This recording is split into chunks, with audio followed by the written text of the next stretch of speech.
tie with KW Metro, but we work with agents all over the county, up to Dana Point, Murrieta, Temecula, and we're independent, so we get referrals, we lock it in, and that's who it goes back to.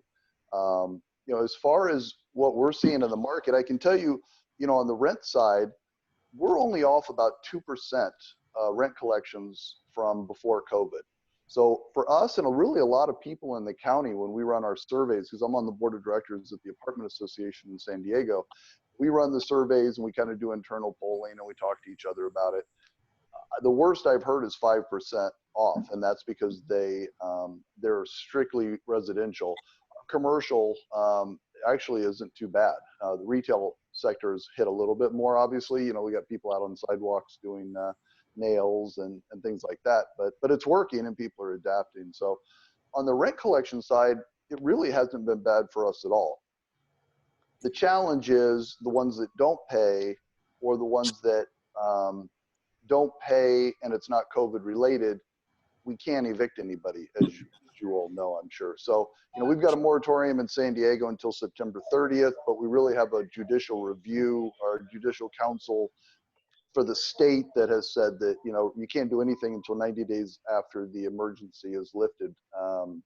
But looks like they're gonna loosen that up here in the next week or so. And if they do that, then it'll be back to the individual cities. So right now, San Diego, as far as the eviction moratorium, is September 30th, and all the other cities, you know, have a little bit different variances. So that's the real challenge. And, you know, even when the evictions come back in, the attorneys for us are saying you're not going to be able to evict anybody likely until December, maybe January. It's just going to take a long time because they're completely backed up and they've got other cases. And according to what the attorneys are telling us, they're going to take them in priority. So depending on what the eviction is, it may get put behind other things that need to be heard. You know, was it a couple years ago, they closed the Vista courthouse for people to be able to do evictions there. And now everything is through San Diego. So that impacted a little bit more. So, you know, what we've been working with clients on that need to primarily sell. So if you're trying to, you know, you've got tenants in there and you can't get rid of them and they're not going anywhere, you know, then what we do is we just work with them, and, you know, we usually will we'll counsel our client to get the attorneys involved and basically negotiate a deal out, and that is good for everybody, including the residents. You know, usually accommodates the deposit coming back, and you know, there's probably some rent forgiveness, and, you know, so some people call it cash for keys. It's not quite that harsh. You know, I mean, we really just try to work with people, because usually in that case, they just can't afford it. The real challenge for them is they don't have the money a lot of times to be able to then come up with a new deposit and more rent. And right now, landlords are really tightening up their standards. Not extra, but they're certainly more cautious, just because of the job situations and things like that. And we're kind of waiting to see what's going to happen, because, you know, people have been getting unemployment. There was that one stimulus. There may be another stimulus, but if unemployment runs out, then we anticipate there being maybe a little bit more, you know, rent collection challenges. So I'd say that's probably our biggest challenge right now, is that, you know, we can't evict anybody, and so we're just having to kind of work around that and do what we can. Let's see, just made a couple notes. You know, the leasing for us hasn't been bad. You know, the sales market's hot. The rental market really is very hot too, and people are you know, we're getting better about how we post our, and maybe realtors are too. You know, we're getting better at how we post our listings. You know, much more pictures, much more descriptions, just to save the physical trip down there. So, but for us, the rental market, as far as occupancy, is very high, and that continues to be really solid. You know, one of the things that's coming up is the city of San Diego is looking at requiring landlords to take pets, and it hasn't gotten very far yet, but it's something that's kind of coming down the pike, I guess. So that may be coming up. I'm sorry, Scott, I didn't quite get what you said about what the city is coming down on. Well, the city of San Diego is considering requiring landlords to take pets. So right now you can say no pet, no dog. I want a cat. I don't want a cat. You know, all that. So there's there's discussions that the city of San Diego may look at mandating that landlords have to take pets. So we'll see. It isn't very far along yet, but it's one of those things where you kind of start to hear about it. So you just want to listen up, and we would just advise our clients on it, obviously, if that's something we had to do. Can you still charge for taking on pets? Well, we're going to see, right? We say yes until they say no. I mean, we're getting 45, 50, 65 a month pet rent, obviously an extra deposit as well, which is nice, and with I'm old, so I remember the old days of the shag carpet and stuff like that. But, with the new flooring now, and you all know this real well, the new flooring really is good for pets. I mean, we're able to, if there's damages, it's not like it used to be where you had to replace this entire room. So it's a little bit easier. I would hope they will, because if they take away the ability to charge extra for it, that's going to be tougher because there is more damages. I have 2 dogs. I mean, there's just more wear and tear on the home. So we'll see. And again, it's coming. It's just started to be talking about. But we have the eviction moratorium. We have rent control now, where we have the 5% plus local CPI. So we have rent control. We have an eviction moratorium. And then the city of San Diego just passed, and I think they've got to go back for round 2, and it could get vetoed. But currently, it looks like they just passed that people that weren't able to pay their rent in full due to COVID are going to be able, they'll have until the end of the year to pay. December 30th, I believe, was the date that they'll be able to pay their back rent. So, and these are just all things, as you're trying to sell the property, if you've got, residents living in there and you want to sell it, these are just some of the things you're going to be up against a little bit. But, residents that we've worked with have been fantastic, really. The biggest challenge is they just don't have the $5,000-$6,000 to go and move. So, you're going to let them out of their some of the rent. You're going to give them the deposit back. You just need to be able to get the keys and surrender possession. But they don't have the money. So there's the catch-22. It's like, well, you could give them their deposit back early. You could, even give them the rent forgiveness money. But if they don't move, or it's a little bit of a risk. So we've talked to our clients, and then we connect them with an attorney, and they work out the agreement. I certainly don't want anybody to ever think that I push them into having to do a deal or something. I want the best thing for everybody. So usually that's worked pretty well. But those are a lot of the challenges we've got going on. But the good news is the rental market's good. People have been paying their rent for the most part. And the ones that truly have a challenge, we have a COVID form. If they say, well, I can't pay my rent because, the COVID situation, we have a form from the apartment association. They fill it out. We show it to the owner, and we try to work with them. I mean, on the retail spaces, if somebody owns a restaurant, of course they can't pay their rent. I mean, so you have to work with them. I mean, you don't want to lose a good tenant over it. Same thing with even on the residential side. I have colleagues that aren't too happy about the end of the year repayment. But at the same time, if they're good residents and they just don't have the money, why not?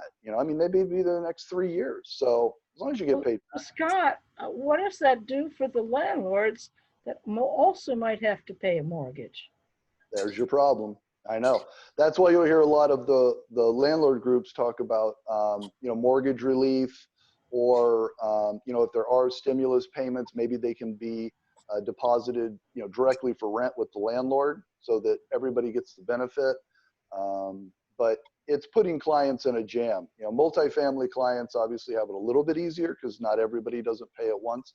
But if you own a rental home and you are, your cash flow is $120 a month after all the bills are paid, yeah, you've got to have some reserves. And there's just nothing you can do in the city of San Diego, as far as I know, to collect that until the end of the year.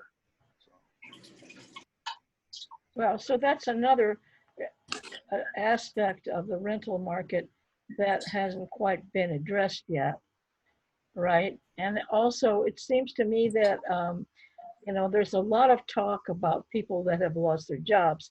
Obviously, the restaurant business and several other businesses, they're not working. but I don't know what the percentage is.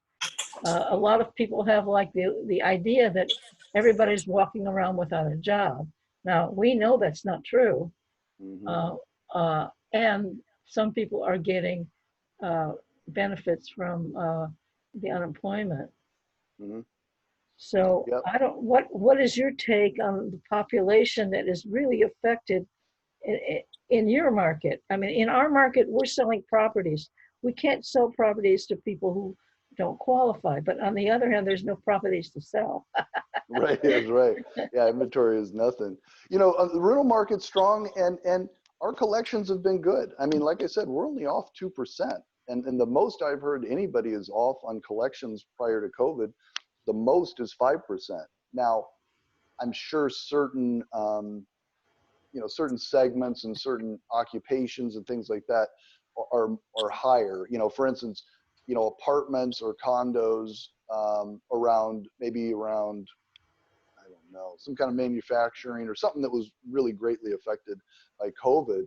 I'm sure theirs are a little bit higher, than ours. I can only tell you about us, but I know when we do the surveys through the apartment association, the most I've heard is 5%. Most of us are around 2 or 3%, which isn't good for the 2 or 3%, but so far it hasn't been, just a disaster. Is that percentage based on what kind of what is the profile of the tenant? Is that a commercial property? Is that a condominium, a single family?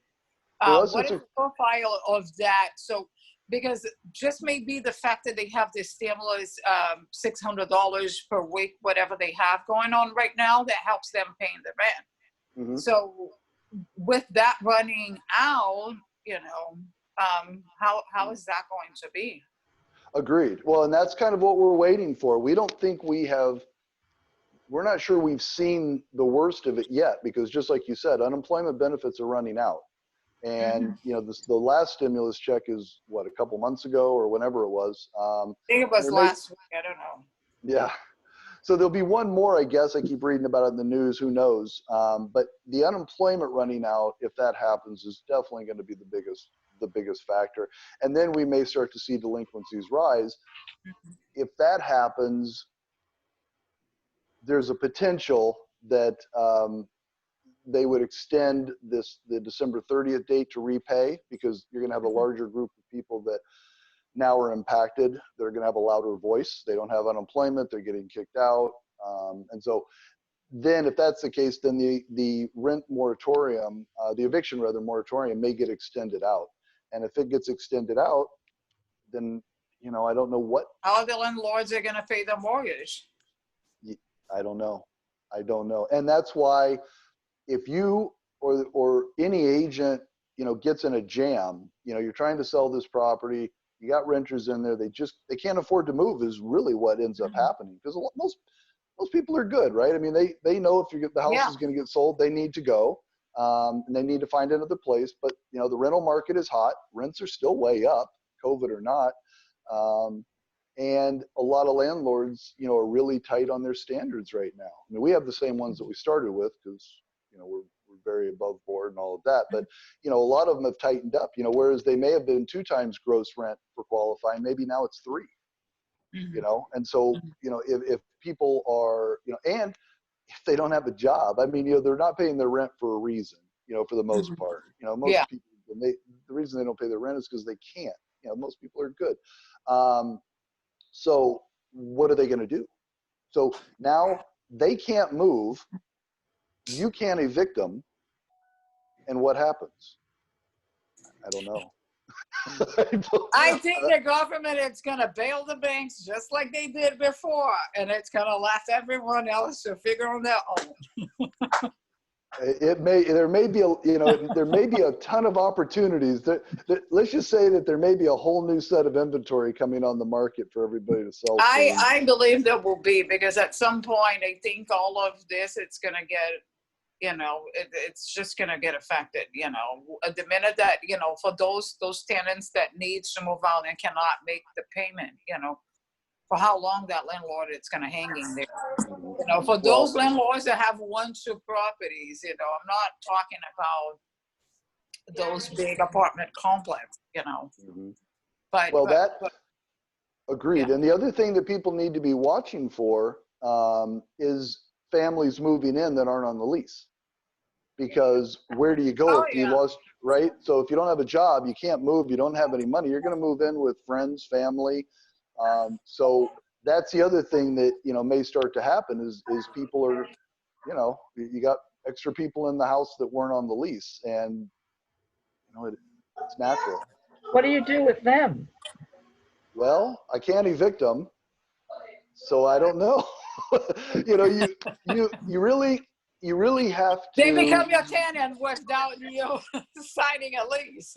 Right. Yeah. So, you know, right now, you know, they don't, yeah, it's an impossible situation really for everybody. I mean, everybody's doing their best, but ultimately, I mean, besides the renter, the landlord certainly is going to be majorly impacted if it's somebody that has a house. So if you see somebody now, a homeowner that is 30 days delinquent, and they live out of state, you know, it's a whole non-owner occupied search people do. I don't know how it gets better for them for months. You know, really the best way is to work with the resident, help them find another home, because they have to go. They're being, you know, they're being evicted or they can't pay, and so, you know, they have to go somewhere. And that's where you just have to work with them.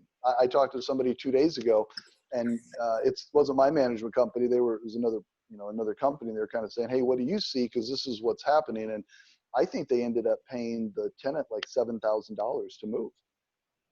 But if you're not getting rent anyway, and the eviction isn't going to happen for months, right? So it's just like, pay. I mean, And they it's just can't. a snowball. I mean, you know, if they have a mortgage, they're going to have to continue paying that mortgage, and all the fees are going to add up. At some point, you know, the banks are not going to bail the landlords. So, Yep. yeah. Yeah. And if you've got, Fees. if you've got people renting a house, but they can't be evicted and they can't pay their rent, well, that's where you have people starting to double and triple up perhaps, because, you know, it's just like, well, yeah, move in here because they got kicked out. And so we'll see. I think over the next few months, we're going to really see what happens. It's a strain for everybody. And even the residents that I talk to, and tenants too, you know, on the commercial side, everybody's struggling, and they want to pay their rent. They want to be there. You know, they don't want credit reports and evictions. And so everybody's got to work together. You know, everybody's got to work together and try to find a solution that's as fair for everybody as it can be. But So sorry, go ahead. sounds to me like the weight is being put on the landlords. But I suspect that a lot of landlords have equities on their home. So in the event that they're not able to pay their mortgage, they will not want to leave that equity hanging, and then they'll have to sell their home, but then they have the tenants in there. Sounds like a mess. Well, what happens to the tenants when a landlord wants to sell the house and their lease they don't have a lease or whatever, they don't have an actual lease in action at that point? What happens then? Well, I mean, you can even, you know, that's a so say they've even been paying their rent, but you gave them a 30 or 60-day notice to move out because you're going to sell the house. Well, if they don't move out, you're not going to evict them over non-payment of rent. You're going to evict them because they didn't move after the notice. Problem is the courts aren't open to hear those, so nothing is going to happen. What I would recommend is you get a hold of the resident and you work with them, and you find out what you can do to solve their problem. You know, they're going to benefit because they're still going to get, you know, hopefully a positive reference from the landlord. They're going to get, their credit's going to be intact, you know, all the good stuff that people should have. It really, for a lot of people, it just comes down to the fact that, you know, for a deposit and rent in San Diego, if you had to come up with a deposit and first month's rent, for sure it's going to be close to $4,000 for both of those. And more if you get into the, you know, homes and things like that. So if you don't have a job and you can't pay your rent, you sure don't have $4,000 to move out, right? So that's where you just, that's where, you know, landlords are just having to understand that you're going to have to pay, even if you got to pay $7,000 for them to relocate, that helps them, you know, find a good landing place for them. It's better than not, because if you don't have rent for 5 months, you're going to lose a lot more than $7,000 in that example. And the other thing is, they'll also more likely to take care of it on the way out. If you come to an agreement that's fair to them, they're probably going to take care of the property on the way out, maybe better than they would have if they, weren't treated well and they were unhappy or something like that. How many properties do you actually manage right now? Your company? We've got about 350 doors between commercial and residential. We had about 900 up in Northern Cal, and then we kind of cut those loose just because we wanted to refocus in San Diego. So I had that, and then I actually owned a SVN commercial brokerage, and so I had about 30 commercial brokers and a property management company, but I wanted to refocus on management. So I want to have this conversation again in December. See how the market is. Well, that should finish off my hair. It will be completely white at that point. So we can gauge it by my hair color. But yeah, it's going to be interesting. We're going to have to see how the September 30th date goes. For the San Diego eviction moratorium, and the other cities kind of follow San Diego's lead. Not always, and I don't want to insult any other people from other cities, but a lot of times they look at what the city of San Diego does and then they do their variation. So if that gets extended, if we read in the news that the city council extended the eviction moratorium, it just keeps going. And the other thing, of course, is always going through the legislature is split roll. So if you own commercial property and they do the split roll, then now the property taxes aren't under Prop 13 anymore. So you've got a lot of commercial tenants that are starting to freak out about that too. But right now, I doubt they're going to mess with split roll. Probably come back up next year. But we have rent control on top of that. My investment properties are all in Arizona. I actually have one in Indiana and one in Kentucky, but it's tough. The state makes it tough. And that really, if I'm an agent, I would just lay out all these points for owners that have rental property and go, you sure you don't want to sell? I can get you top dollar, and here's all the challenges you're going to have in renting your property. So let me ask you something. Because we all know that if you're paying your rent, you're supposed to be paying your rent in full, correct? Mm-hmm. And your landlord is not supposed to be receiving partial rents in general. Let's forget about COVID situation, okay? Because of the consequence that this can bring, in terms of changing the rent amount. So how is this gonna roll right now with tenants trying to make partial payments on the rent? Yeah, right now you take the rent you can get and you serve on the balance. You can serve a 3-day notice. You can get yourself in line. But if they don't have it, they're trying to bring something up, So hey, right now, I'd take anything. If somebody has rent that's $1,500 and they walk in with $750, I'd take it. And I try to get an agreement from them and get an understanding of, okay, when can you pay the balance? There's no discussions of forgiving rent. It's just, okay, let's, especially if they've been really good residents, Oh, yeah, I absolutely understand. But we know the consequence that this can have when you're receiving partial rent payments, in the long run. You're talking about like canceling your notice. So like if you serve a notice and they come back with another partial payment, you got to reserve. You may have to do some of that, but if you can get half the rent right now and they're good residents and you can see that they're really doing their best to pay, work with them. What do you got to lose? You can't evict them. You could threaten them all day long. You can't do anything.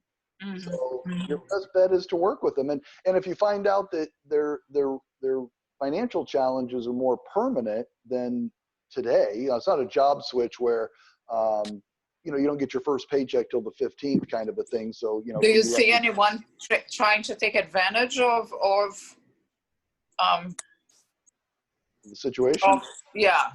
Sure. Yeah, of course. Humans, right? Of course. but not much. And the thing for us is we have that COVID relief form for the residents, and we give it to them, and it's not as bad as your mortgage application, right? But it's not great. It's long, and you've got to really fill it out, and you've got to really detail out why you can't pay, and you got to come up with reasons. So we try to kind of screen that out so that it's not, somebody from Apple making. Yeah, but what are the options if it's screened then, and still that they're like not being, totally. I mean, what are the options that you have right now? None. I mean, first of all, the courts aren't even open, so you can't do anything. You're the best. The best thing you can do these days is try to work with them, and if you want them out of the house or the rental property, then you got to work with them. And landlords don't like to hear they're going to have to come out of pocket for many thousands of dollars when the renters already aren't paying. I mean, I can't tell you how many conversations I have. I could script it out, where it's just like, well, they can't pay. Well, then I can't pay my mortgage. Well, we need to get them out. Maybe this is an option. Well, why should I pay them thousands of dollars when they can't pay the rent? Well, they can't pay the rent because, so, it's one of these things where everybody's frustrated, and the landlords really are, at the end of the day, they're going to be the ones that are going to have to refinance. I mean, you talk about a pool of owners that need to maybe refinance their property so they keep making payments until it's back up normal. That's legitimate. But then if they're not making their payments, the credit, it's ruined, then how are they going to refinance? So it's kind of like a slope. Yeah. Do you see a lot of the landlords trying to move their investment properties out of California just because of the tenant, the laws here, I hear, I mean, I hear the grumbling. So, I mean, your property management, we only, hear one side generally, but, I think the rent control upset a lot of owners. It's still enough. It's about 7%, give or take your CPI locally, but that's still a good rent increase. I mean, most rent increases over time, aren't that high. So even the Class A's can still build. I've got a friend that was over at JPI, and I know people over at HG Fenton that build, and they can still build, even though the costs are super high in San Diego and California to build in comparison to other places. They can still get it. What's going to happen though is at some point, if they can't afford to build, it's going to kind of take that segment out, and then the smaller landlords may follow suit. It's hard to say, but we still have 5% plus CPI, which is not bad. Yeah, hope this doesn't get out to my peers because they'll kill me. But it's still decent enough to keep going for landlords. Their expenses shouldn't exceed the rent increases as long as they stay on it. So landlords that aren't staying on top of the rent increases and getting them when they can, that are really leaving money on the table. If you just go 6 months and you don't raise the rent, well, you're not getting that money back, and you can only do so much year over year. So you have to stay on top of that to maximize it out.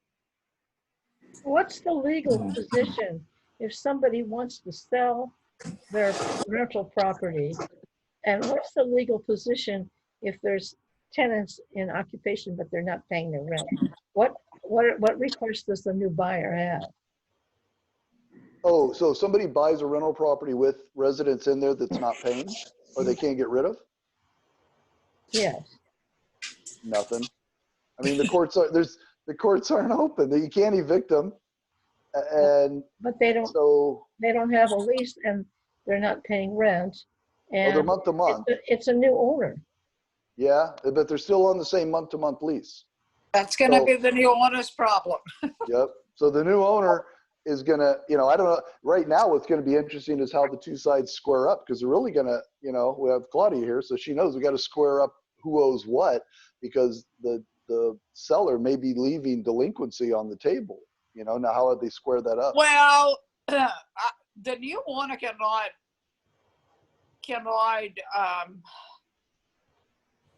request back rent from the previous owner, okay, if it wasn't paid.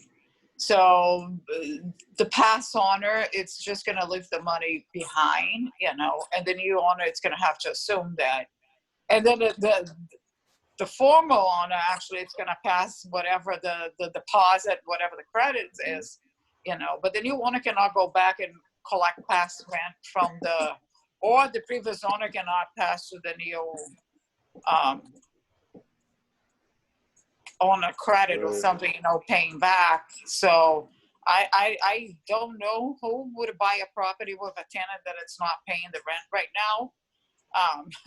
Well, you know what though? It may be a heck of a good opportunity as an investment. I mean, if you can weather 6 or 7 months of, you know, non-payment or, you know, a tenant situation you've got to deal with, you may find an owner that's like, I just need out of here. I've seen some investors in the past, you know, taking the risk to get a property with a tenant, you know, just because they could flip the property. Yep. But this market, we kind of like don't know what it's going to be. So I think they would have passed, that's just my guess, they would have passed this opportunity and just tried to go to another property that can move faster. Because the rates are so low right now that, you know, the bidding wars are out there to get the property. We don't know what's going to happen down the road. And I believe that if the inventory increase, I could be completely wrong, but I believe that if the inventory increase, the rates are going to go up as well. You know, the banks have the power, so they're going to push those rates up. You know, they're not going to continue. When do you think they'll do that, Claudia? After They the just election? they just have the power right now. You know, the rates are so low, just to keep the market moving. You know, So my question you know, is, the bank. my question the is, banks have the power, not us. You know, Claudia, So, do you think that this will change after the election? Not really after the election. And I'm more like thinking about what the COVID situation it is going on right now. You know, what it's moving on the market right now, it's the lower rates that are pushing people to buy houses, and the amount of people, first-time home buyers, that now can qualify because the rates are so low, you know, and all the properties are getting a bidding war. Okay, the minute that you're gonna start seeing the inventory out there, the buyers are not gonna be so aggressive. Okay, and that's a huge opportunity for the banks to make money. Okay, they would not be making money right now if they had a higher rate and this low inventory. So they're gonna put pressure on the government, just like they always do. You know, they're gonna raise the rates. I don't know if it has anything to do with election. I just think it's how the market rolls. You know, when the market crashed, back in 2007, things were completely different because people were upside down. There's nothing to do with what's going on now. Well, absolutely. And the difference is also the people, you know, the homeowners that were upside down with the properties. Okay. Right now they have equity. Okay. Right. So if anyone wants to sell because of whatever the reason is, they're going to cash it. That's just my belief. They would have cashed that money, you know, and try to move on and claim the credit again and just think about something down on the road. It's all about demand and supply. So, Scott, getting back to you, you were addressing the idea that an investor might sell to another investor, but with the inventory so low, what about if these absentee owners want to sell to a regular person that wants to buy a house because there's no inventory and the prices are high?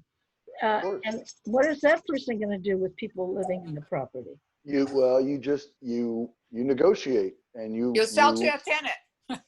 Well, that's good too. Yeah. If they're not paying rent, they probably can't buy.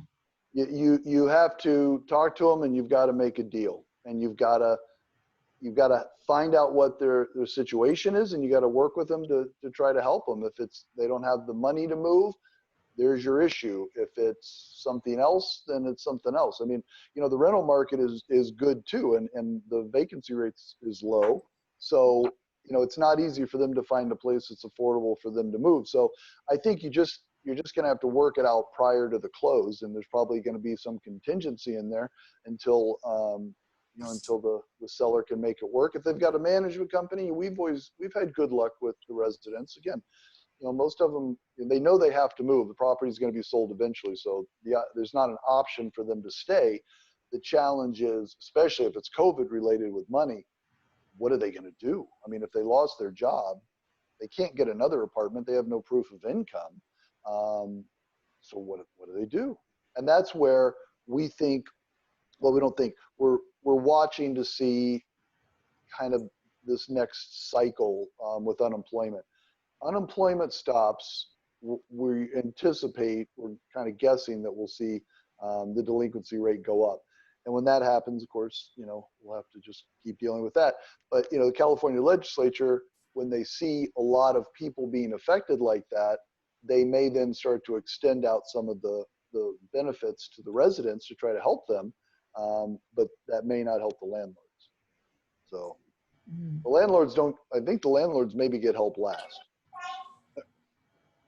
And look, it happens all the way down the line. If we're not getting rent on a house, then I'm not getting management fees. If I'm not getting management fees, I still have my expenses and I have my salary. So, it kind of goes all the way down the line for everybody.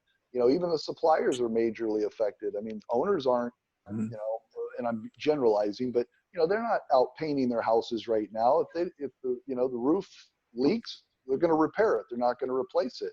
So, all the way down the line, the service workers. I mean, I've seen porters at commercial centers get their hours cut just because people aren't paying. You got to cut the common area expenses.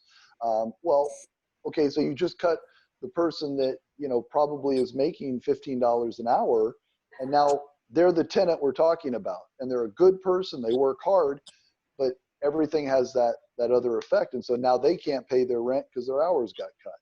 Well, they're a good person. Let's find a way to fix it. I don't know. It must be Let's frustrating. talk about this in December.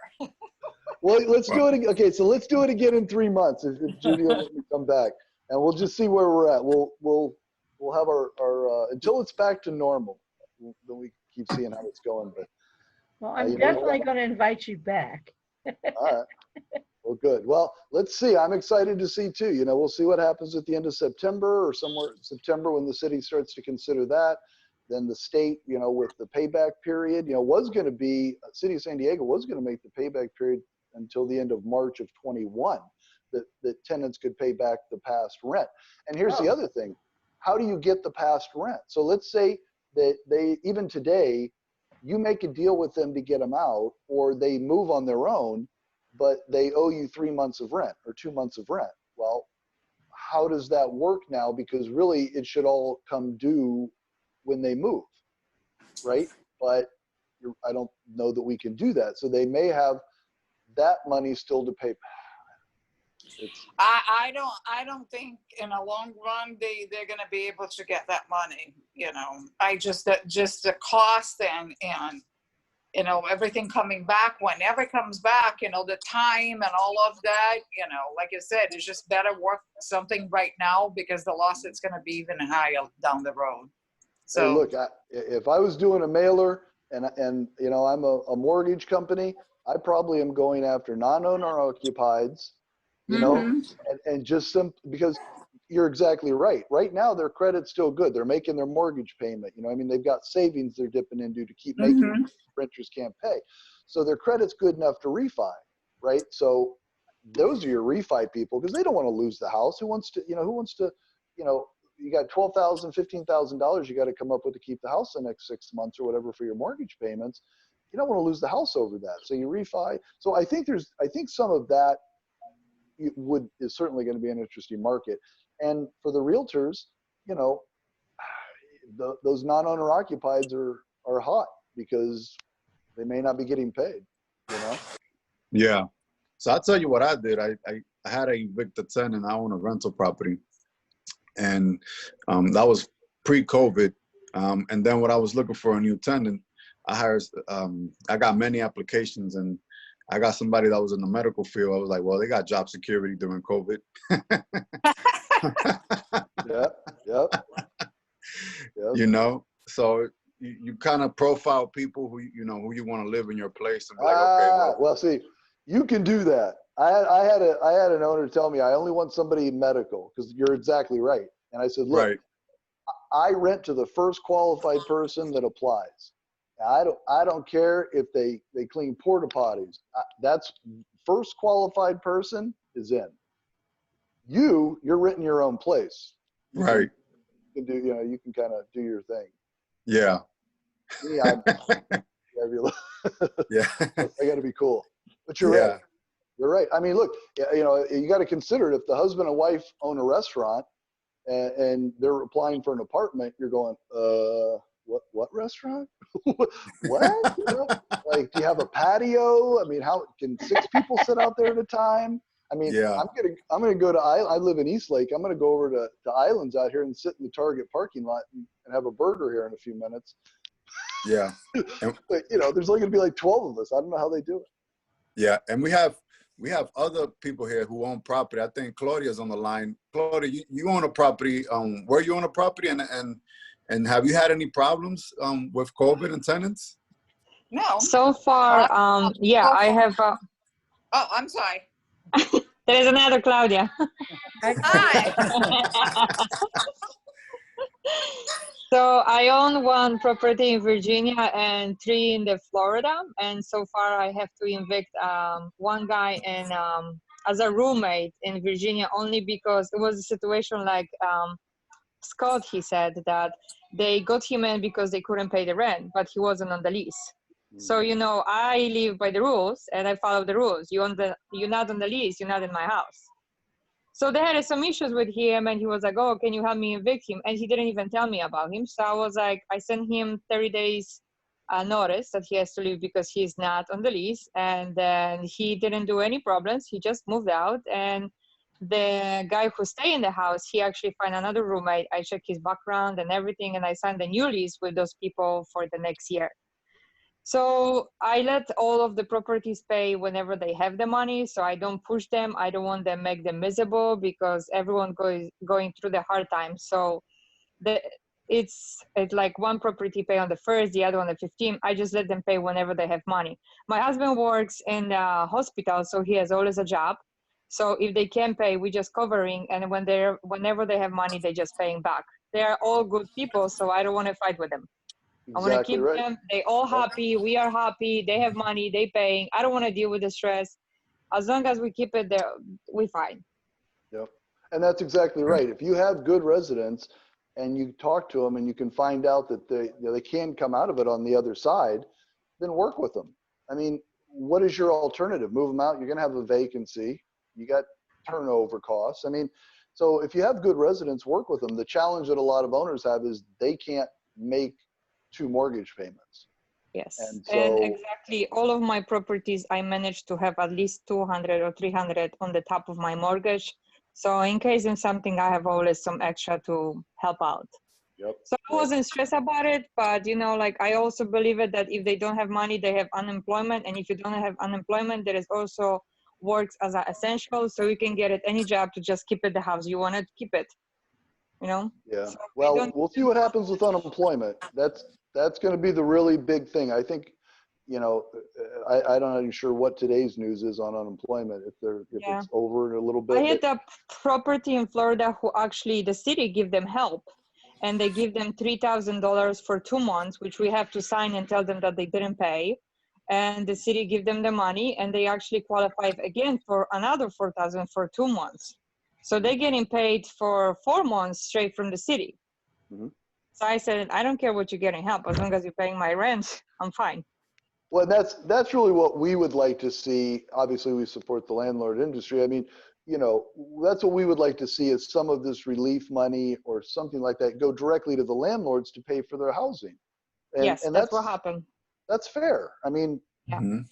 that's the way it should be. Yeah, I mean, they didn't get the money. They just call us and they send us check, and we got the check, and the whatever left over was from the rent because it was not enough. The tenant just paid the rest, and they were all happy because we help them. They get the money. We don't have any headache. They don't have a headache. Everyone is happy on the end. Absolutely. Look, people are good. You just got to work with them, and if you find out that they just can't make it, then you got to find a way to help them and help yourself. Absolutely. Right now, it's just negotiations and it's trying to help each other because they can't move and you can't kick them out. So No. it's time to play nice and talk. You got to talk, you know? Wow. I always work with them nicely because I believe it that those are people bringing the money to my table. So what's the fight for? Yep. Yeah, the residents for us are our clients too. I mean, I tell you, you know, any property manager that didn't believe that before does now, because when the tenant doesn't pay rent, I don't get a management fee. Yep. So Exactly. who's my client? I mean, they let me manage their home, but they're the ones that are paying. You know? Right. Yep. So Yep. they're all my clients, you know. I mean, so you just look, right now, as much as any time, like with everything, you just got to try to treat people well and work with them because they're good people. Just like my example of the porter that lost hours that maybe can't pay their rent. That's a solid renter that may live in that apartment 8 more years if you can just work with them to get through this troubled time. And hopefully people do. We do, but you know, so. And you might have some landlords that might furlough their mortgage, but at the end of those 3 months, some of those people are required to pay the back mortgages from the 3 months prior. You know, but that might be a large sum of money, especially here in San Diego, where the mortgages, you know, could run you between $3,000–4,000. And if your tenant is not paying rent, you know, that could put you in a bind and a tough position. Mm-hmm.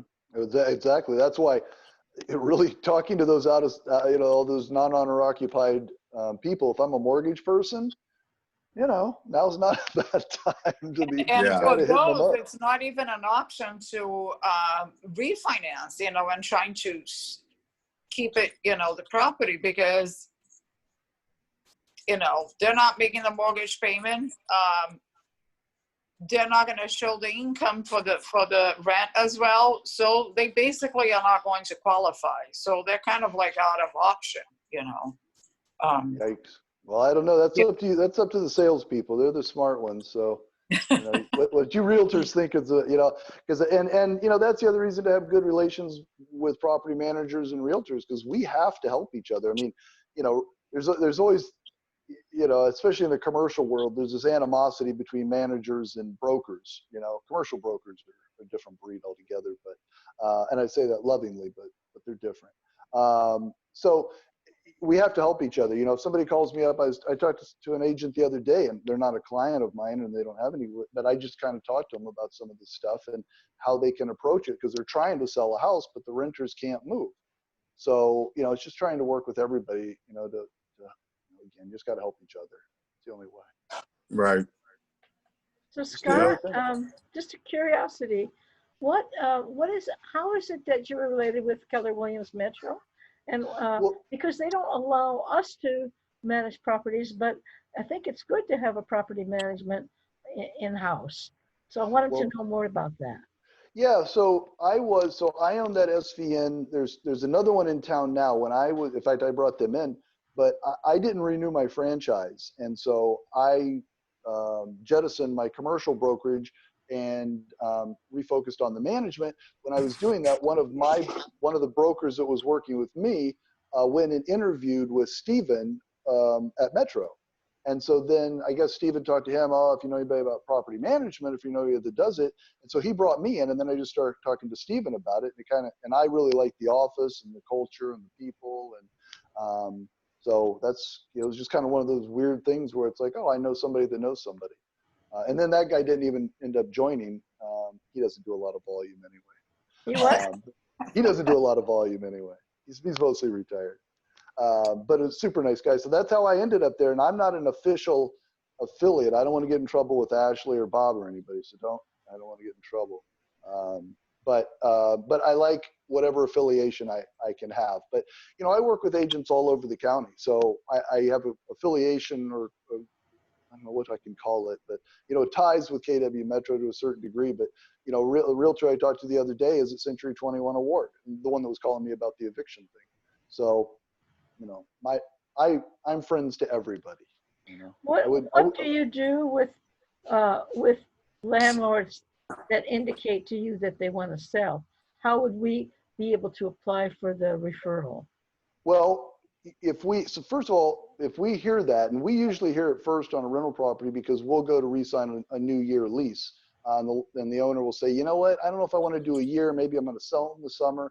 First thing we do is we go in and we see where we got the referral from to make sure that goes back to that realtor.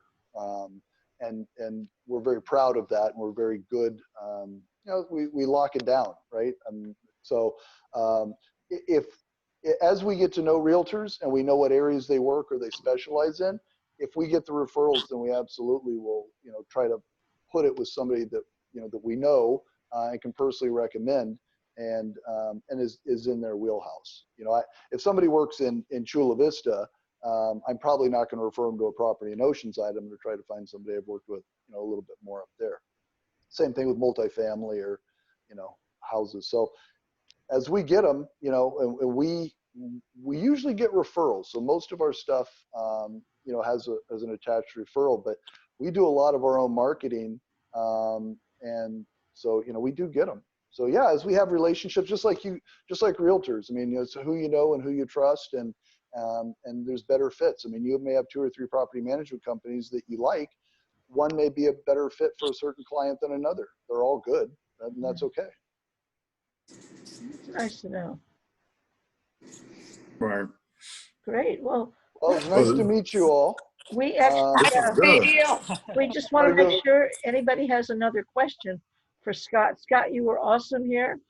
Thank you so much. Lots and lots of information. Sure. Just wondered if anybody else has a question that they would like to put to Scott. Or are we complete? We'll be back in 3 months. We'll do it again. Yes, please. Yeah. We'd love to have you back. Scott, it was such a Thank- pleasure. Thank you, Absolutely. Scott.